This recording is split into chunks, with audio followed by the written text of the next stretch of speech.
दिल्ली शराब घोटाले में फंसे मुख्यमंत्री अरविंद केजरीवाल को जमानत मिलेगी या नहीं, इस पर सोमवार को हाईकोर्ट में सुनवाई हुई। केजरीवाल ने सीबीआई की गिरफ्तारी को चुनौती देते हुए जमानत की मांग की थी। दोनों पक्षों की ओर से जोरदार दलील दी गई, लेकिन इस बीच सीबीआई के वकील ने कोर्ट में जो दावे किए उनसे 5 लोगों की मुश्किलें बढ़ गई है। सीबीआई ने बताया कि सिर्फ केजरीवाल ही नहीं, उनके अलावा भी 5 लोग हैं जिनके खिलाफ चार्जशीट दाखिल की गई है।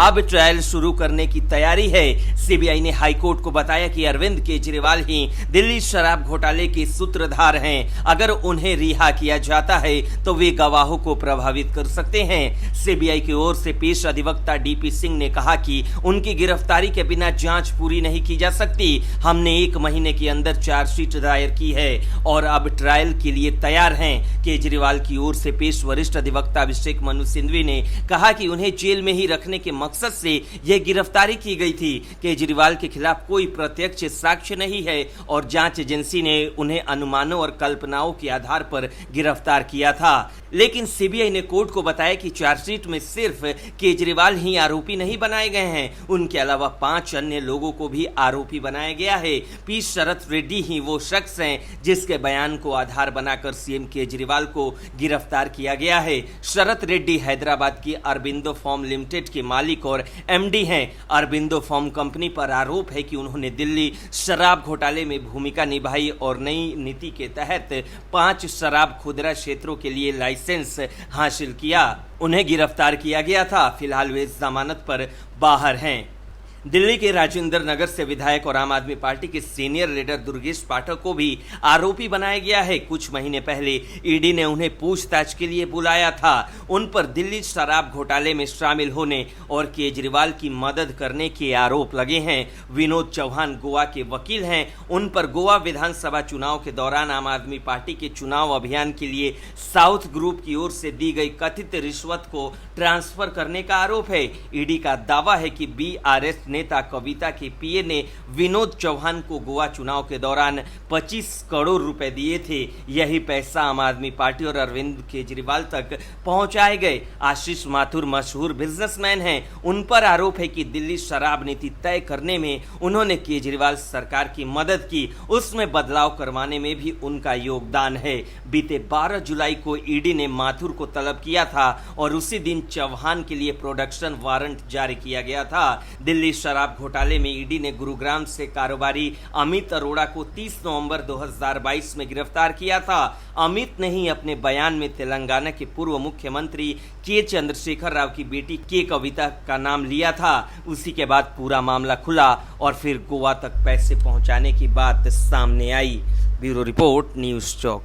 दिल्ली के सीएम अरविंद केजरीवाल शराब घोटाले में पिसते जा रहे हैं। केजरीवाल को जमानत नहीं मिल रही है और सीबीआई ने उनके खिलाफ कार्रवाई तेज कर दी है।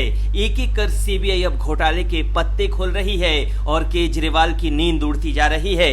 दरअसल शराब घोटाले में गिरफ्तार आम आदमी पार्टी के राष्ट्रीय संयोजक के खिलाफ सीबीआई ने राउज एवेन्यू कोर्ट में चार्जशीट दायर कर दी।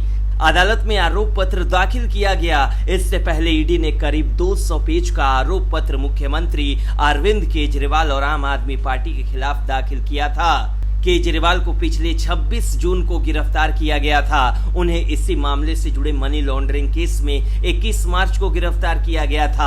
आम आदमी पार्टी के प्रमुख को ईडी केस में सुप्रीम कोर्ट से अंतरिम जमानत मिल चुकी है। ईडी भी उनके खिलाफ चार्जशीट दायर कर चुकी है, जिसमें सीबीआई ने उन्हें शराब घोटाले का मुख्य साजिशकर्ता बताया है। इस घटनाक्रम की जानकारी रखने वाले लोगों ने बताया कि केजरीवाल को कथित शराब घोटाले के मुख्य साजिशकर्ता में से बताया गया है, जिसमें आरोप है कि आम आदमी पार्टी को 100 करोड़ रुपए की रिश्वत मिली। पिछले महीने केजरीवाल की रिमांड की मांग करते हुए सीबीआई ने अदालत में कहा, अरविंद केजरीवाल आपराधिक साजिश के मुख्य साजिशकर्ता में से एक हैं। ये पता चला है कि केजरीवाल के करीबी विजय नायर शराब कारोबारियों से संपर्क कर रहे थे और प्रस्तावित शराब नीति में फायदा पहुंचाए जाने के बदले रिश्वत की मांग कर रहे थे। सीबीआई ने सबसे पहले अप्रैल 2023 में केजरीवाल से पूछताछ की थी। एजेंसी इस मामले में दिल्ली के पूर्व उप मुख्यमंत्री मनीष सिसोदिया और बीआरएस नेता के कविता समेत 18 आरोपियों के खिलाफ अब तक कुल 5 चार्जशीट दायर कर चुकी है। सीबीआई ने दावा किया है कि 100 करोड़ रुपए की रिश्वत ली गई और इसमें से 45.45 करोड़ रुपए जून 2021 से जनवरी 2022 के बीच हवाला चैनल्स के जरिए गोवा विधानसभा चुनाव में प्रचार के लिए भेजे गए। ब्यूरो रिपोर्ट, न्यूज चौक। दिल्ली के सीएम अरविंद केजरीवाल को लेकर सीबीआई ने कोर्ट में बड़ा दावा कर दिया। सीबीआई के मुताबिक केजरीवाल के खिलाफ सबूत आम आदमी पार्टी के नेताओं ने ही दिया है। कथित शराब घोटाले केस में गिरफ्तार दिल्ली के मुख्यमंत्री अरविंद केजरीवाल की जमानत याचिका पर हाईकोर्ट ने फैसला सुरक्षित रख लिया। सीबीआई केस जमानत के लिए दायर केजरीवाल की याचिका पर सोमवार को जोरदार बहस हुई। सीबीआई ने जहां केजरीवाल को घोटाले का मास्टरमाइंड बताया, वहीं दिल्ली के मुख्यमंत्री के वकील ने कहा कि जांच एजेंसी के पास कोई सबूत नहीं है। सीबीआई ने यह भी कहा है कि केजरीवाल की गिरफ्तारी के बाद पिछले 1 महीने में उन्हें बहुत सबूत मिले हैं और इसे उपलब्ध कराने वालों में आम आदमी पार्टी के नेता भी शामिल हैं। कोर्ट में केजरीवाल की ओर से पेश हुए वरिष्ठ अधिवक्ता अभिषेक मनु सिंघवी ने सीबीआई की इस दलील का विरोध किया कि दिल्ली के मुख्यमंत्री को जमानत के लिए पहले ट्रायल कोर्ट जाना चाहिए। सीबीआई ने अदालत को बताया कि अरविंद केजरीवाल के खिलाफ चार्जशीट दायर की जा चुकी है।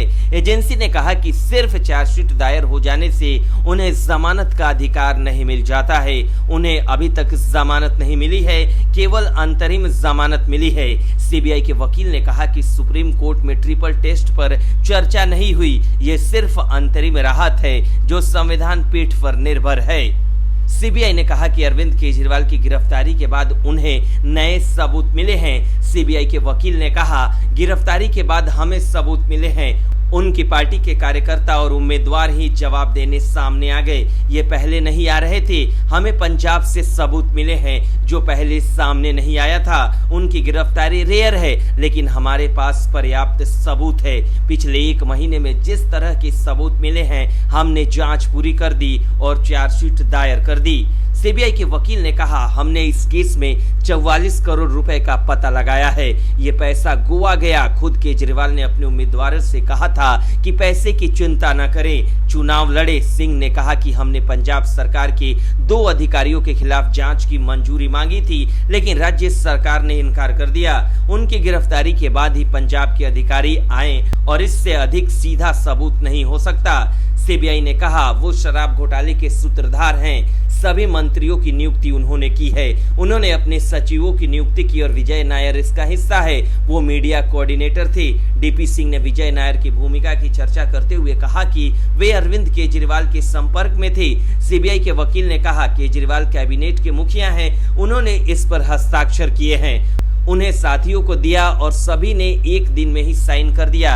ये कोविड के दौरान किया गया। सीबीआई ने सीधे हाईकोर्ट में जमानत पर सुनवाई का विरोध करते हुए कहा कि कुछ परिस्थितियों में ऐसा किया जा सकता है, लेकिन उच्च न्यायालय जमानत के लिए पहली अदालत नहीं हो सकती। सीबीआई ने कहा कि आखिर चार्जशीट दायर की जा चुकी है और अब एजेंसी ट्रायल शुरू करने की तैयारी कर रही है। उधर सिंघवी ने एक बार फिर से कहा कि ये इंश्योरेंस अरेस्ट है।